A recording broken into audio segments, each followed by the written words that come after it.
And I remember, just talking about light, and I studied. I used to look at a lot of. I still look at a lot of paintings, but like I remember when I first went to New York, and I went into the Met, and I stood in the Rembrandt room. I was the first time I had, I was 22 or something, and I had $7 to my name, and one of the things that I could do was go to the Met, and the birth of the 3-point lighting system, Rembrandt. Well, yeah, right. Yeah. And I remember looking at these two pictures that he painted, and I think there was 40 years between them or something. God.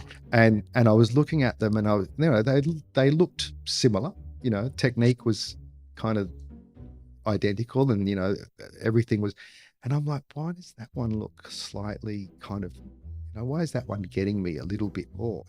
What's going on? I stood in front of these pictures for couple of hours, and I worked out that all it was a dot of white paint that he just changed the shape of the catchlight in the eye. And over 40 years, there's a catchlight. That's what he got to.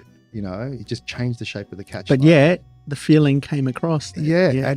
And it's I'm not comparing anyone to Rembrandt, but I'm just sort of relaying experience as it's happened to me.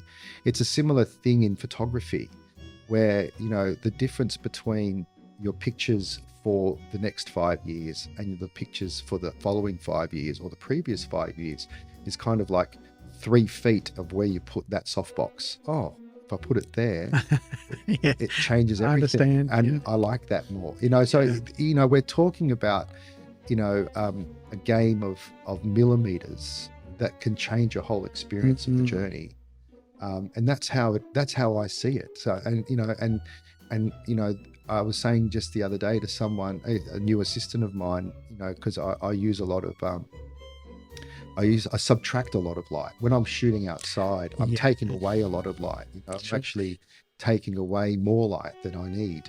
And then shaping it in a certain way. Yeah. And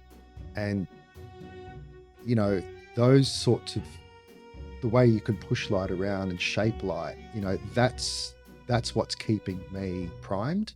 That's what's keeping me really curious and fresh in the way I wake up and go, yeah. And people always ask, are you still passionate about it? Do you still like doing it? I'm like, oh, I don't.